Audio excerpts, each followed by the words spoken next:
रामकृष्ण हरी विठ्ठल केशव। अचानक एखाद्याला अटॅक आला, मग आता तो हार्ट अटॅक असू द्या किंवा पॅरालिसिस अटॅक असू द्या,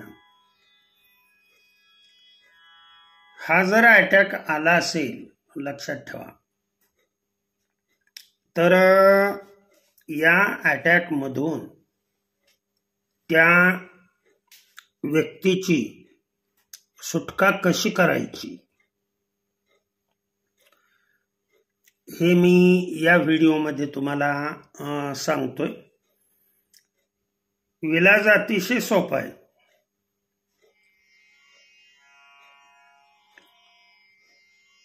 आणि विलाज जे आहेत ते माझे गोरगरिबासाठी असतात, या अगोदर मी आवर्जून तुम्हाला सांगू इच्छितो। ज्यांच्याकडे अमाप संपत्ती आहे त्यांच्यासाठी हे विलाज नाहीत। याचा अर्थ त्यांनी करू नयेत असं नाही, पण विश्वास नसतो। आदिवासी लोक आहेत, खूप लांब राहतात, दवाखान्यात आणायला बराच वेळ लागणार आहे, तरीही ती व्यक्ती नाही गेली पाहिजे। ह्याच्यासाठी हे उपाय मी सांगत असतो। आणि हे उपाय करत असताना लक्षात ठेवा, फक्त इथं विश्वास पाहिजे आणि भगवंताचं नामस्मरण सदैव तोंडात असणं आवश्यक असतं। मी अगोदरच बोलून गेलो की आयुष्य 100 वर्षाचं मनुष्याला दिलेलं आहे कलियुगामध्ये।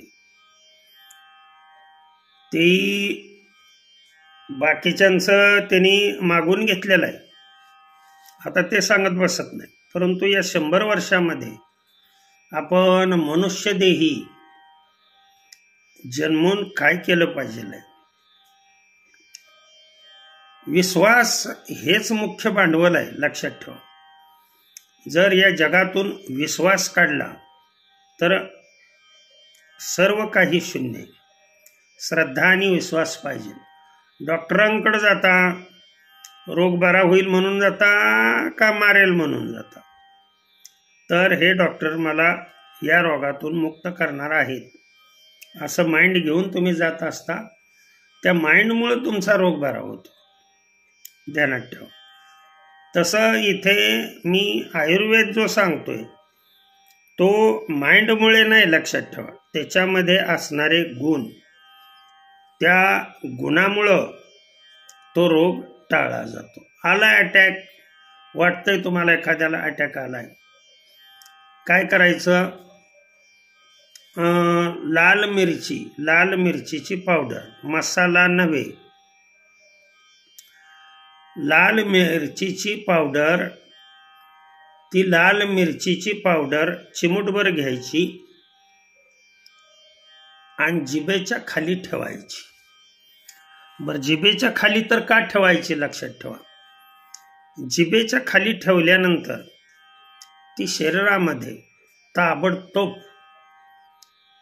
रक्तामध्ये मिसळली जाते आणि जिथे ब्लॉकेज आहे किंवा ज्या ब्लॉकेजमुळे तुम्हाला अटॅक आलेला आहे, मग तो पॅरालिसिसचा असू द्या, हार्ट अटॅक असू द्या, कोणत्याही प्रकारचा अटॅक असू द्या, तो तुमचा दूर होऊन जाईल। ही एक गोष्ट मी सांगितली।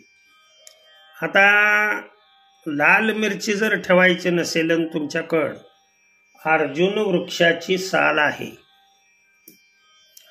अर्जुन वृक्षाच्या सालीचं चूर्ण आहे, म्हणून या वस्तू घरामध्ये आपल्या एक मेडिसिन म्हणून ह्या वस्तू असाव्यात, लक्षात ठेवा। त्याची एक्सपायरी डेट ही चांगली 20-25 वर्ष असते आणि तुम्हाला त्याच वेळेला वापरायला पाहिजे असं काही नाही। अर्जुन वृक्षाच्या सालीचं चूर्ण हे तुम्ही दररोज पाण्यामध्ये घेऊ शकता, त्याने हार्ट मजबूत राहील, तुमचं कुठल्याही प्रकारचा अटॅक तुम्हाला येणार नाही। किंवा त्याचं लिक्विड मिळतं, परंतु माझ्या मते लिक्विडपेक्षा अर्जुन वृक्षाची जी साल आहे ती साल जसं तुम्ही तिखट ठेवलं मिरचीचं, तशीच जिभेच्या खाली जर ती साल ठेवली, एक चिमूटभर घ्यायची आणि जिभेच्या खाली ठेवायची आणि पेशंटला हलवायचं. ताबडतोब हलवायचं, म्हणजे जाग्यावर नाही हलवायचं दवाखान्यात. तिथपर्यंत जाईपर्यंत पेशंटला काही होणार नाही. हे दत्तगुरूंच्या श्रद्धेवरती सांगतोय. व्हिडिओ रात्री शांत वातावरणामध्ये 2:15 वाजले रात्रीच्या, त्या वेळेला तयार करतोय आणि भगवंताचं अस्तित्व असणाऱ्या वेळेला हे व्हिडिओ तयार करतोय. हेही करायचं नसेल तुम्हाला, कुठे वृक्षाची साल तिखट शोधत बसता, तर प्रत्येकाच्या किचनमध्ये एक मसाला असतो. त्या मसाल्यामध्ये दालचिनी असते पहा, दालचिनी. ही एवढी एवढी दालचिनी छोटीशी बारीक कुटायची आणि काळी मिरी 2-3 बारीक कुटायची आणि त्या दोन्हीची पावडर जिभेच्या खाली जर ठेवली तर पेशंटला तुम्ही दवाखान्यात नेईपर्यंत कुठल्याही प्रकारचा त्रास होणार नाही किंवा त्यांच्या वेदना तिथपर्यंत जाईपर्यंतच पूर्णपणे बंद होतील. हाही उपाय जर करायचा नसेल तर आणखी माझ्याकडं भरपूर उपाय आहेत, परंतु एवढे उपाय सांगून मी माझा शहाणपणा दाखवू इच्छित नाही.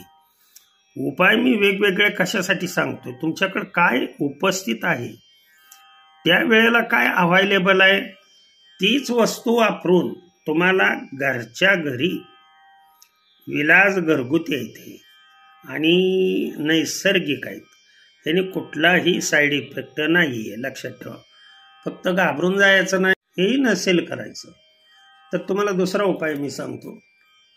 थोडासा मध घ्यायचं, अर्धा चमचा मध घ्यायचा, काळी मिरी बारीक चेचायची, त्या मधामध्ये ती काळी मिरी टाकायची, थोडंसं लिंबू पिळायचं त्याच्यामध्ये आणि बोट बुडवून जिभेच्या खाली तोंडामध्ये त्याने तो रस गिळला पाहिजे नाही. अशा पद्धतीनं जर तुम्ही केलं तर माझ्या मते हे जे ब्लॉकेज आहे तुमचं किंवा अटॅक जो तुम्हाला आलेला आहे ते तुम्हाला दवाखान्यात जाईपर्यंत, लक्षात ठेवा, कोणत्याही प्रकारचा तोटा होऊ शकणार नाही. साधे सोपे भगवंतांनी दिलेलं ज्ञान तुमच्यापर्यंत आणून पोच करण्याचं काम माझं आहे. ते करायचं का नाही हे तुम्ही ठरवा. झालेली सेवा त्यांच्या चरणी, त्यांनीच दिलेलं ज्ञान त्यांच्या चरणी अर्पण करतो आणि सेवेला पूर्णविराम देतो. पुंडलिक वरदार विठ्ठल, श्री ज्ञानदेव तुकाराम, पंढरीनाथ भगवान की जय. अवधूत चिंतन श्री गुरुदेव दत्त. विठ्ठला विठ्ठला विठ्ठला विठ्ठला विठ्ठला.